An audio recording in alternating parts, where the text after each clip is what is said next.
मातरम,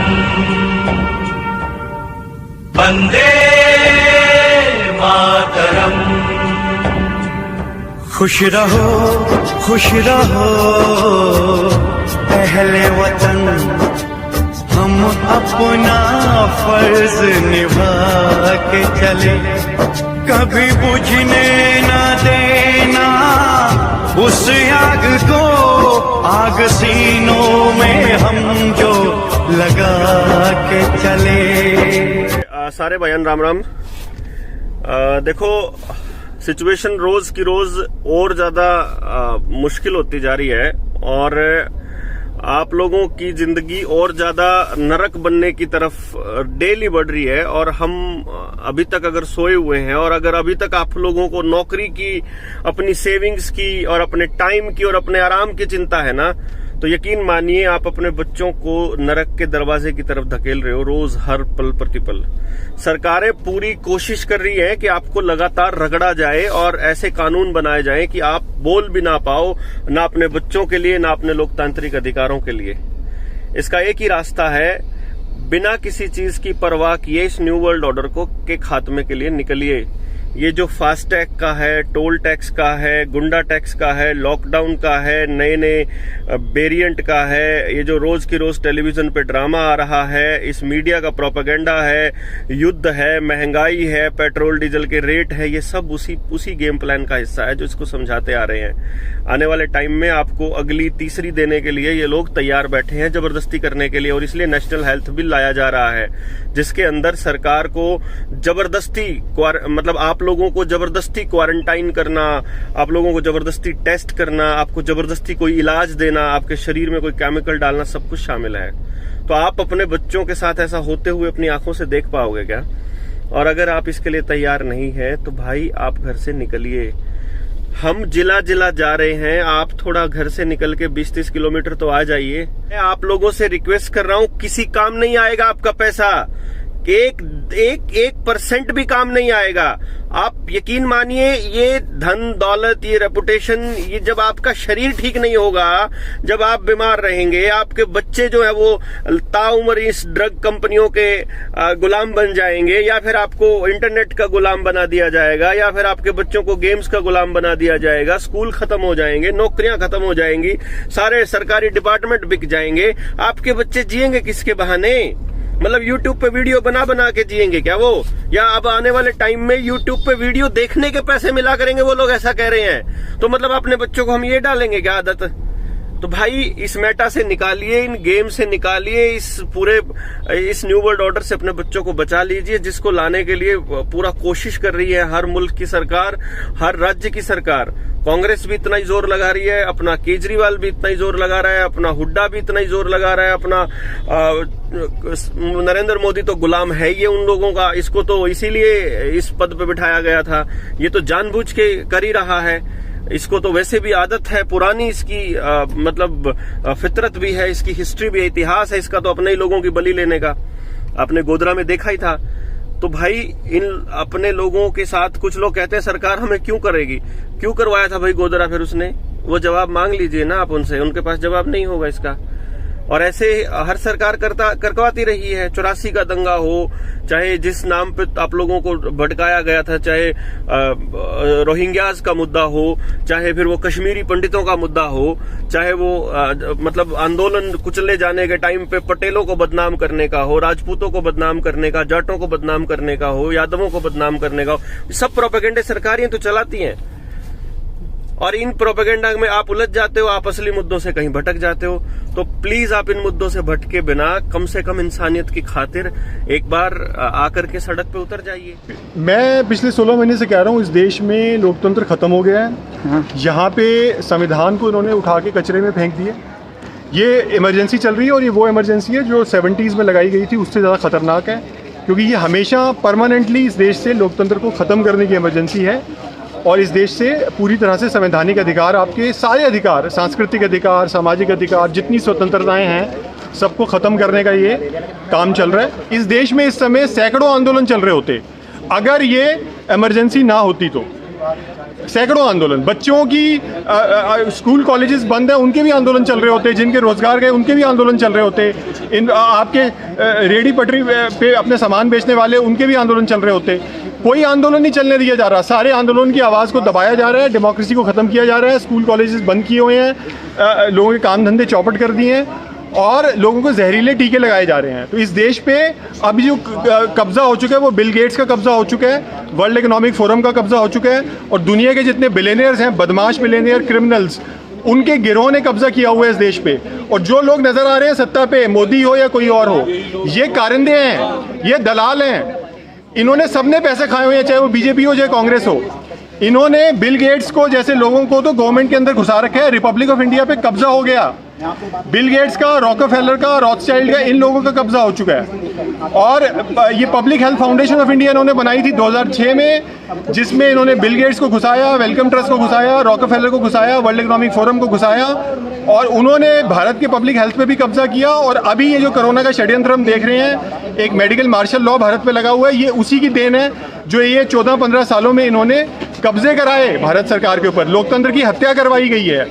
और state governments के अंदर भी इनके कब्जे हुए हैं, सेंट्रल गवर्नमेंट के लेवल पे भी हुए हैं। और इस प्रकार से इन्होंने पब्लिक हेल्थ के पूरे तंत्र पे कब्जा करने के अलावा बहुत सारी मिनिस्ट्रीज पे कब्जा किया, केवल हेल्थ मिनिस्ट्री पे नहीं, इन्होंने मिनिस्ट्री ऑफ साइंस पे कब्जा किया। भारत का जो साइंस की पूरी एडमिनिस्ट्रेशन है, council for scientific and industrial research है, उस पर भी इनका कब्जा है। इस समय भारत की जो पूरी साइंटिफिक एस्टेब्लिशमेंट है, जितनी लैब्स भारत सरकार की चल रही हैं, उनको गेट्स फाउंडेशन के साथ उनके लिंक्स हैं, गेट्स फाउंडेशन उनकी फंडिंग कर रहा है। और जितना ये न्यू वर्ल्ड ऑर्डर का काम चल रहा है, वैक्सीनेशंस के ऊपर, चिप्स के ऊपर, सेंसर्स पे, ये सारा काम कराया जा रहा है। हमारी अपनी जो देश की लैब्स हैं, साइंटिफिक लैब्स हैं, एम्स की पूरी इन्वॉल्वमेंट है, आईसीएमआर की पूरी इन्वॉल्वमेंट है। आईसीएमआर में तो कब्जा है। भारत का जो national technical advisory group on immunisation है, जो भारत सरकार की सबसे बड़ी बॉडी है, जो डिसाइड करती है कौन से टीके लगाए जाएंगे कौन से नहीं, उनका पूरा आईसीएमआर पे कब्जा है बिल गेट्स का, आईसीएमआर पे कब्जा है बिल गेट्स का, सीएसआईआर है, council for scientific and industrial research, उस पर कब्जा है बिल गेट्स का।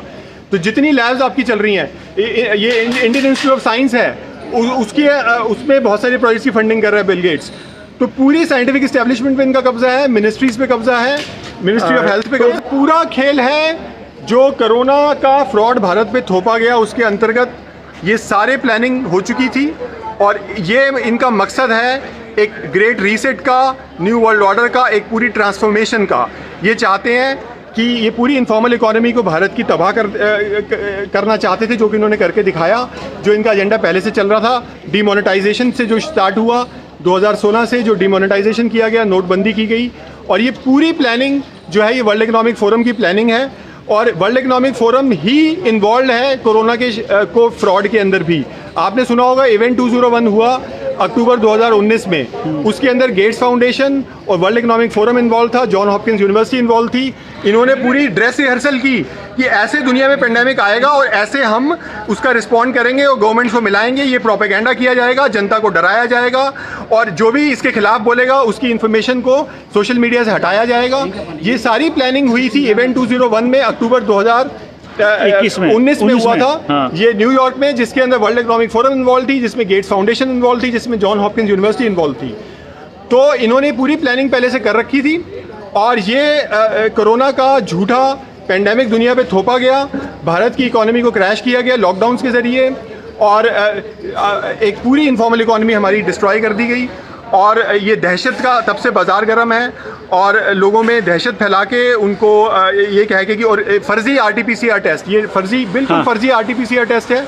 PCR टेस्ट एक बिल्कुल फर्जी टेस्ट है, ये आपको किसी बीमारी को डायग्नोज नहीं कर सकता है। और इसका सहारा लेके केसेस बढ़ाए गए, ये कहा गया कि जो केसेस बढ़ गए, जो स्वस्थ आदमी है उनको भी बताएगा कि ये बीमार हो गए हैं, इनको इन्फेक्शन हो गया है। और इस प्रकार से इन्होंने ये फर्जी RT-PCR टेस्ट का और केसेस के नंबर से लोगों को डराने का काम किया। और उसके बाद लोगों की जो भी मौतें हुई हैं, जो फ्लू से, सांस की बीमारियों से, निमोनिया से, उनको इन्होंने रीडेजिग्नेट किया, लेबल लगाया कि ये कोरोना से हुई है, ताकि डेथ के आंकड़े को बढ़ाया जा सके और लोगों में दहशत फैलाई जा सके। ये 2020 में खेल हुआ है इस देश में, और 2021 में ये दूसरी लहर है, इसके अंदर इन्होंने मारने का काम किया है।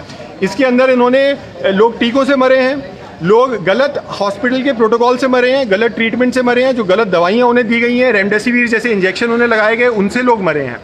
तो कई कारणों से लोगों को मारा गया है, ऑक्सीजन की कमी से मारे गए हैं।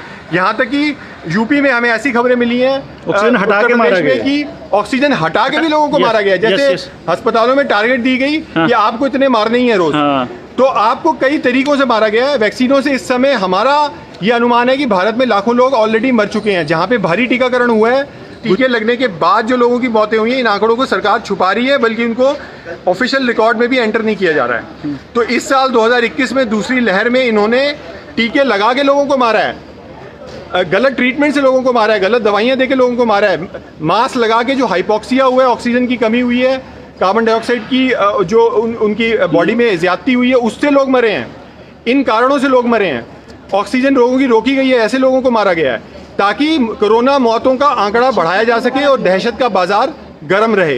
ये दूसरी लहर में किया गया है और अब ये धमकी दे रहे हैं पूरे देश की जनता को कि तीसरी लहर आएगी। तीसरी लहर आएगी जिसमें पहले से बता रहे हैं कि बच्चों को अफेक्ट करेगी, और ये बैकग्राउंड बनाई गई ताकि बच्चों पे ये ट्रायल्स हो सके। इन जहरीली वैक्सीनों के जो चल रहे हैं इस समय, फाइजर की वैक्सीन के ट्रायल चल रहे हैं इस समय भारत के बच्चों पे, 2 साल से लेकर 18 साल तक के जो बच्चे हैं, क्योंकि ये बच्चों को भी मारना चाहते हैं। आपके बच्चों की जिंदगी अब महफूज नहीं रही, उनको ये मारना चाहते हैं।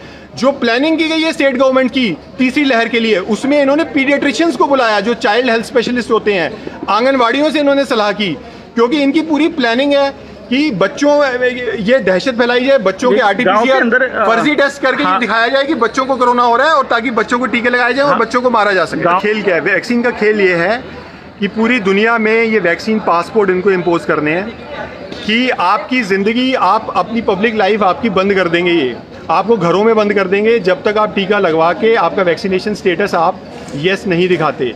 कि आपको डिजिटल पासपोर्ट दिए जाएंगे जिसमें आपका वैक्सीनेशन स्टेटस अगर येस हुआ तभी आप घर से बाहर निकल सकते हैं, ट्रैवल कर सकते हैं, कहीं जा सकते हैं, नौकरी के लिए अप्लाई कर सकते हैं, सरकारी कोई सुविधा हासिल कर सकते हैं, वरना ये सब बंद कर देंगे। और इंटरनेशनल ट्रैवल नहीं, आपका देश में ट्रैवल भी बंद है। आप दिल्ली से मेरठ तक नहीं जा सकते ट्रेन पकड़ के, क्योंकि ये भी आपका बंद कर देंगे। ये चाहते हैं कि ये वैक्सीनेशन स्टेटस पे ही अब सारी चीज़ें ये हो जाएं, ये इनका प्लान है।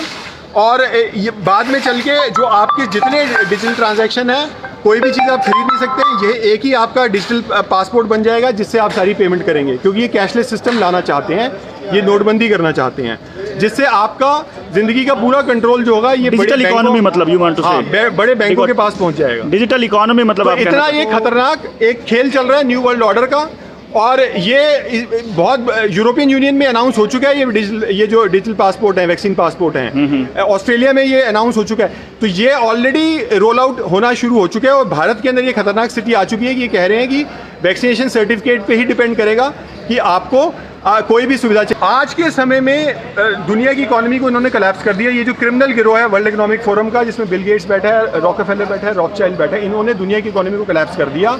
और सारी जो आपकी मल्टीलैटरल ऑर्गेनाइजेशन है, यूनाइटेड नेशंस की भी और वर्ल्ड बैंक भी, IMF भी, ये सारे गैंग अप हो गए हैं, सारे इकट्ठे हो। अब ये दुनिया को ये सबक दे रहे हैं 4 साल कि हम इकोनॉमी ब्रेक्जिट से अलग हो रहा था, हम इकोनॉमी को खड़ा नहीं होने देंगे जब तक आप वैक्सीन नहीं लगाओगे। जब तक 7 बिलियन लोग जो दुनिया में रहते हैं, 700 करोड़ लोग, जब तक हर आदमी को वैक्सीन लग जाती है, हम इकोनॉमी को खड़ा ही नहीं होने देंगे, ये बैठी रहेगी। हम कोई चीज को मतलब मिडिल क्लास की जो इकोनॉमी को बिठाने का यही एक पर्पस है। इसमें सब शामिल है, इसमें वर्ल्ड बैंक शामिल है, इसमें IMF शामिल है, इसमें वर्ल्ड ट्रेड ऑर्गेनाइजेशन है, उसमें यूनाइटेड नेशंस की सारी एजेंसी शामिल है, वर्ल्ड हेल्थ ऑर्गेनाइजेशन, यूनिसेफ से सारे। तो ये दुनिया की सारी मल्टीलैटरल ऑर्गेनाइजेशन पे इनके कब्जे हो गए हैं, बिल गेट्स जैसे लोगों के। ये फंडिंग कर रहे हैं। भारत में वो डेटा ही नहीं छापा जा रहा, जनता को बताया ही नहीं जा रहा कि इस समय लाखों लोग मर चुके हैं। तो जहाँ का डेटा अवेलेबल है, मैं आपको बता रहा हूँ, हज़ारों लोग मर चुके हैं। अमेरिका के अंदर जो 6 महीने में इन वैक्सीनों से मौतें हुई हैं, वो पिछले 20 सालों में नहीं हुई जितनी मौतें हो चुकी हैं। ये इसको वैक्सीन हॉलोकॉस्ट कहा जा रहा है, एक बहुत बड़ा नरसंहार जो इन टीकों की वजह से हो रहा है। तो इसलिए ये पूरी दुनिया के जो बड़े बड़े डॉक्टर्स हैं वो ये बात कह रहे हैं, अमेरिका के, यूरोप के, UK के, कि ये वैक्सीनें खतरनाक हैं, इनको मत लगवाइए, ये वैक्सीनें है ही नहीं, ये बड़े खतरनाक टीके हैं, जीन थेरेपीज़ हैं। और ये आपको कई तरीकों से, इसके लॉन्ग टर्म इफेक्ट कोई नहीं जानता, ये आपके अंदर इनफर्टिलिटी बंद कर सकते हैं, आपकी प्रजनन क्षमता को डैमेज कर सकती हैं, आपको नपुंसक बना सकती हैं, ये आपको जेनेटिकली चेंज कर सकती हैं। इन वैक्सीनों में ग्रेफाइट ऑक्साइड तक डाला गया है, ये भी निकला है। इन वैक्सीनों में ग्रेफाइट ऑक्साइड डाला गया है, जो नैनो पार्टिकल्स होते हैं, उनको ग्रेफीन भी कहते हैं। ये बहुत ही खतरनाक नैनो पार्टिकल्स होते हैं जो आपकी बॉडी में डाले गए हैं, और ये कहा जा रहा है कि ये मैग्नेटिक इफेक्ट भी आपकी बॉडी में पैदा कर रहे हैं। Yes. कि आप कोई मेटल अगर अपनी बॉडी के पास लाएंगे जिसको टीका लग चुका है, वो चिपकेगा। मैग्नेटिक इफेक्ट आपकी बॉडी में आ रहा है, और क्योंकि जो 5G का ट्रायल चल रहा है, 5G वायरलेस टेक्नोलॉजी का, इसके साथ भी इसको आपकी बॉडी को ये सिंक्रोनाइज करना चाहते हैं, क्योंकि ये चाहते हैं कि एक इंटरनेट ऑफ बॉडीज़ बनाना चाहते हैं जिसमें हर इंसान के अंदर सेंसर होंगे जो ये 5G के साथ वो रिस्पॉन्ड करेगा। तो ये इससे संबंध 5G के साथ भी है, और बहुत ही खतरनाक चीज़ें डाली गई हैं। और ये जो ग्रेफीन ऑक्साइड डाला जा रहा है, ये आपकी बॉडी में कहीं पर भी किसी भी ऑर्गन के अंदर जा सकता है और वो डैमेज कर सकता है आपके ऑर्गन। आपदा प्रबंधन यानी कि डिज़ास्टर मैनेजमेंट एक्ट उस समय पे लगाया जाता है जिस समय पे एक्चुअल में कोई डिज़ास्टर हो रहा हो। जी। जब कोई डिज़ास्टर हो नहीं रहा तो अगर उस समय पे कोई चीज़ लगाई जाएगी वो गलत होगी। जी। और जिस प्रकार से हम यहाँ पे किसान आंदोलन देख रहे हैं, तो यहाँ पे कोई आपदा नज़र नहीं आ रही है इस प्रकार की। जो बीमारी के बारे में कुछ बोला जा रहा है कि कुछ बीमारियां फैल रही हैं और कुछ हो रहा है, ऐसा भी कुछ नज़र नहीं आ रहा है। बहुत सी पॉलिटिकल रैलियां हुई हैं, वहाँ पे भी कुछ नहीं हुआ लोगों को। और इन सब चीज़ों के पीछे कुछ ना कुछ तो है, बहुत बड़े षड्यंत्र हैं। जी। और देश के लोगों को इस चीज़ को जानने की बहुत आवश्यकता है इस समय पे, क्योंकि जो आज़ादी की लड़ाई इस समय पे लड़ी जा रही है, अगर लोग नहीं समझेंगे तो वो गुलाम तो बने ही हुए हैं और वो गुलामी की ही मौत मारे जाएंगे। उनको पता भी नहीं लगेगा मरने तक कि उनके साथ हुआ क्या। बिल्कुल। जिस प्रकार से ये डिज़ास्टर मैनेजमेंट एक्ट लगाया गया है जी। और ये जो वैक्सीन, ये आपने बिल्कुल सही पॉइंट उठाया जी। कि ये वैक्सीन जो है ये इमरजेंसी यूज़ ऑथराइजेशन के अंदर है। जी। इनको पूर्ण तरीके से जो है अप्रूवल नहीं मिला गया है, नहीं मिला है अप्रूवल इस चीज़ के लिए वैक्सीन के लिए। तो ये सिर्फ इमरजेंसी के केस में लगाई जा सकती है। जी। और इमरजेंसी जो है डिज़ास्टर मैनेजमेंट एक्ट से मिलती है। बिल्कुल। तो ये एक दूसरे के पूरक हैं। जी। जैसे ही हटा दिया जाएगा तो ये जो कि एक्सपेरिमेंट चल रहा है, ये करना बहुत ही मुश्किल हो जाएगा, नामुमकिन के बराबर हो जाएगा, क्योंकि सामने वाले आदमी को ये सब बातें बतानी पड़ेगी कि ये आपका एक्सपेरिमेंट किया जा रहा है, और उसकी इच्छा और सारी चीज़ें उससे लिखवानी पड़ेगी। तब वो लैब रैट बनना चाहेगा तो वो बनेगा। बिल्कुल। नहीं तो उसको बिना बताए, उसको गुमराह करके जी। जो इमरजेंसी के नाम पे इमरजेंसी यूज ऑथराइजेशन वाली वैक्सीन हैं वो लगाई जा रही हैं निरंतर। जी। तो ये इन पे भी बहुत बड़ा वार होगा। गंभीर संकट में है। हमारे देश के यशस्वी प्रधानमंत्री जी विदेशी षड्यंत्रकारी संस्थाओं के जाल में फंस चुके हैं। हमें उनको इस जाल से मुक्त करना है, हमें उनको इस षड्यंत्र से बाहर निकालना है, तभी देश संकट से बाहर निकल पाएगा। हमें अपने देशवासियों को इस स्कैम के बारे में बताना है और इस स्कैम से बाहर निकालना है। बूटी से लाखों लोगों की मृत्यु हो चुकी है और करोड़ों लोगों को साइड इफेक्ट आ चुके हैं। डिजास्टर मैनेजमेंट एक्ट में प्रावधान है कि लॉकडाउन और रेस्ट्रिक्शन की वजह से व्यापारी को जो नुकसान हुआ है, जो बेरोजगार है उनको नुकसान हुआ है, उनको मुआवजा मिलता है, प्रावधान है। तो ऐसा व्यापारियों को और बेरोजगार लोगों को हमें मुआवजा दिलाना है। हमारे आदरणीय प्रधानमंत्री जी को हमें ये बताना है कि भारत किस प्रकार से वैश्विक षड्यंत्र से बाहर निकल सकता है। हम माननीय प्रधानमंत्री जी को बताना चाहते हैं कि यदि वो स्वयं इस खेल का भंडाफोड़ कर दे तो हम सब उनका साथ देंगे।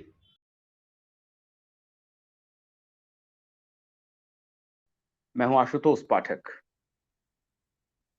130 करोड़ की आबादी लापरवाह बनी रहेगी और भारत की संप्रभुता को गिरवी रख दिया जाएगा। चुनाव तो आते रहेंगे, पार्टियां जो सरकार में हैं वो चुनाव के मैदान में जाएंगी और अंक गणितों के खेल में वो कामयाब भी हो जाएंगी। अपोजिशन अपनी नाकामी को छुपा लेगा क्योंकि वो मुद्दे नहीं उठाएगा। अपोजिशन शांत चुप, जो मुद्दे उन्हें उठाने चाहिए वो नहीं उठा रहा है, तो उनका हश्र तो यही होना ही है। अक्सर ये लोग मान रहे हैं कि अगर मैं ये सवाल पूछ रहा हूं तो मैं उस पार्टी का जो पार्टी पावर में है उसके खिलाफ हूं। ये झूठ है। या वो पार्टी जो सत्ता में नहीं है उनके समर्थन में हूं, ये झूठ है। वो पार्टी जो सत्ता से बाहर है, सबसे ज्यादा सवाल तो मुझे उनसे पूछने का मन करता है, पूछता भी हूं। लेकिन जैसा कि आपको मालूम है, मैं राजनीतिज्ञों से बहुत हद तक नफरत करने लगा हूं। और गिने चुने राजनेता हैं जिनको मैं सम्मान की दृष्टि से देखता हूं। राजनीतिज्ञ भारत में नफरत के हकदार हो गए हैं, और यह मेरा मानना नहीं है। आप राह चलते किसी से भी पूछ लीजिए, आपको उत्तर यही मिलेगा जो मैं दे रहा हूं। उन्होंने अपनी विश्वसनीयता गंवा दी है, उन्होंने अपना साख गंवा दिया है, भरोसा खो दिया है, क्योंकि वो जनता के मुद्दे को नहीं उठा रही है। वो कॉस्मेटिक बातें करती हैं, कुछ को रिलीफ दे दो, कुछ को शांत कर दो, कुछ के खिलाफ हो जाओ, किसी के खिलाफ डिवास्टेटिंग काम कर दो। ये हर चीज में वो बिलीव कर रही है। भारत की संप्रभुता दांव पर है मित्रों, भारत की संप्रभुता दांव पर है। और संप्रभुता जिस जिस तरीके से दांव पर लगी हुई है, वो सिर्फ आर्थिक नहीं है, वो आपके घर में प्रवेश कर रही है, आपके स्वास्थ्य के सहारे प्रवेश कर रही है। और ये नया वर्ल्ड ऑर्डर बनाया जा रहा है। और नया वर्ल्ड ऑर्डर बनाने वाले जो लोग हैं, वो स्वास्थ्य के बहाने, आर्म्स डीलर के बहाने पूरी दुनिया पर नियंत्रण करना चाहते हैं। और वो संस्था जो लगातार एडवाइजरी जारी करती है, अपने को सैक्रोसेंट इंस्टीट्यूशन बना करके रखा हुआ है, जो ये कहती है कि आपके स्वास्थ्य का वो फिक्रमंद है, फिक्र करती है, वो झूठ बोल रही है लगातार। उनका इरादा किसी और के नैरेटिव को सेट करना है, किसी और के लाभ के लिए काम करना है। और वो पर्दे के पीछे फार्मा माफिया है। और फार्मा माफिया के सामने भारत की संप्रभुता को गिरवी रखा जा रहा है। आज का सवाल यह है मित्रों, आप हमारे साथ जुड़िए और इस वीडियो को अधिक से अधिक शेयर कीजिए। मैं आपसे इतना ही अनुरोध करता हूं कि हमारे YouTube चैनल को सब्सक्राइब कीजिए, फेसबुक को फॉलो कीजिए, ट्विटर को फॉलो कीजिए और हमारे इस संदेश को आम जनता तक पहुंचाइए। आपका सहयोग ही हमारे लिए समर्थन है। वो डॉक्टर जो लगातार चिल्ला चिल्ला करके बोल रहे हैं कि ये पेंडेमिक, ये प्लैंडेमिक था, अब वो एक्सपोज हो रहा है आहिस्ता आहिस्ता। और वो भी एक्सपोज हो रहा है कि किस प्रकार से एक संस्था रणनीति बना रही है, एक अलग तरह का ड्राफ्ट तैयार कर रही है, जिसमें वॉर के समय में और अगर कोई महामारी की स्थिति आने वाले दिनों में आती है तो वो संस्था नियंत्रण कर लेगी पॉलिसीज पे।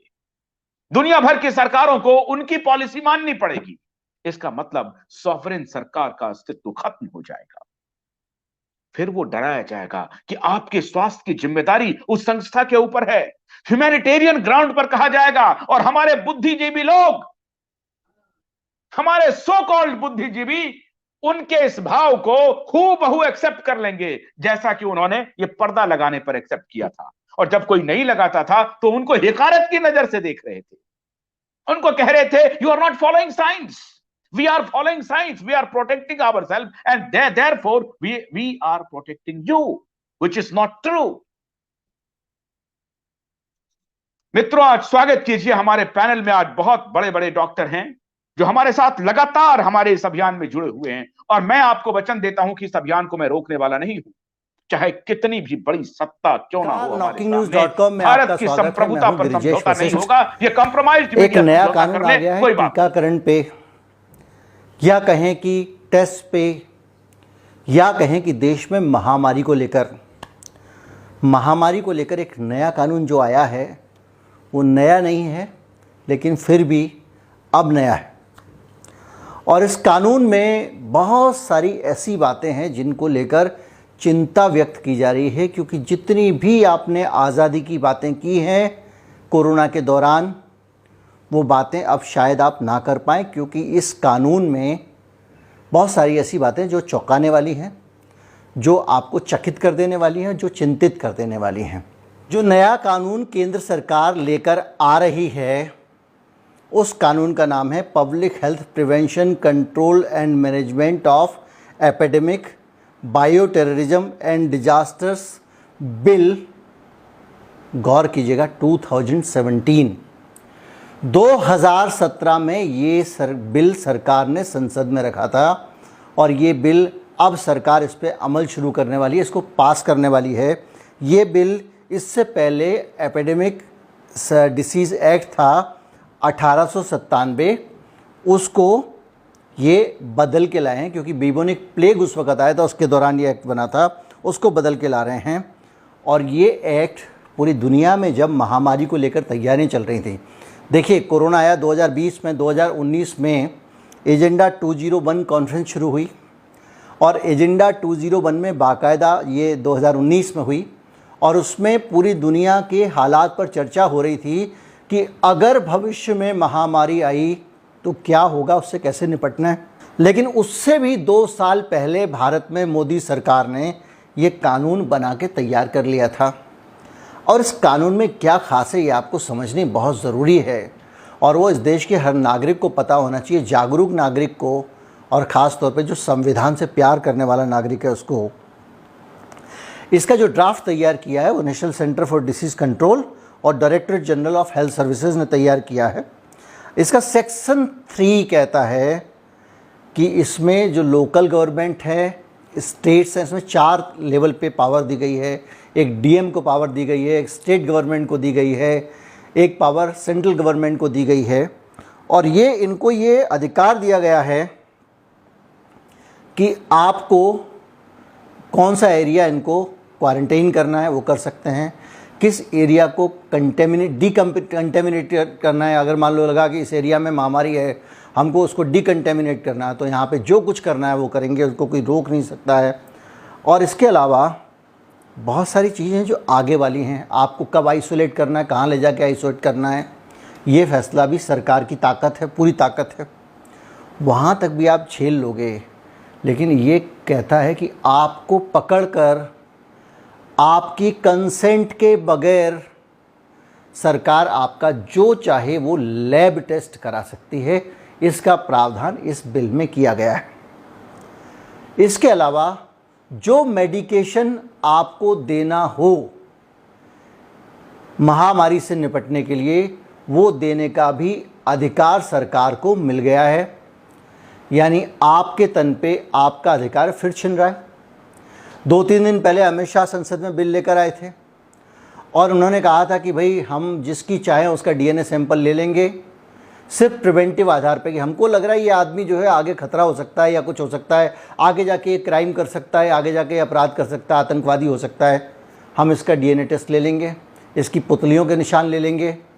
अब ये भी कह रहा है कि हमको, सरकार को ये वाला बिल भी कह रहा है जब मर्जी होगी तब आपकी जांच करेंगे, जब मर्जी होगी तब आपको जो चाहें दवा देंगे, जब मर्जी होगी तब आपको जहां चाहें वो आइसोलेट कर देंगे, जब मर्जी जहां रखना हो आपको रख देंगे। ये पूरा अधिकार उन्होंने ले लिया और इस बिल पे जब पब्लिक हेल्थ इमरजेंसी होगी तो उसमें इस बिल के अंदर सारे अधिकारों का वर्णन है। कैसा वर्णन, केंद्र सरकार की कितनी पावर होगी, राज्य सरकार की कितनी पावर होगी।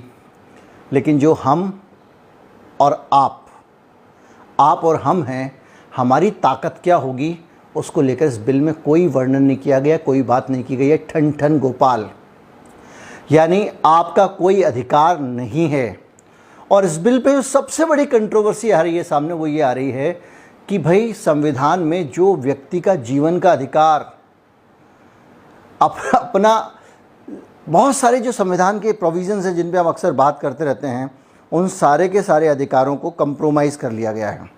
इसके अलावा equal access to health services, ये कमिटमेंट है, सभी को समान रूप से स्वास्थ्य सेवाओं का स्वास्थ्य अधिकार है प्राप्त करने का, उस पर भी ये भेदभाव करता है।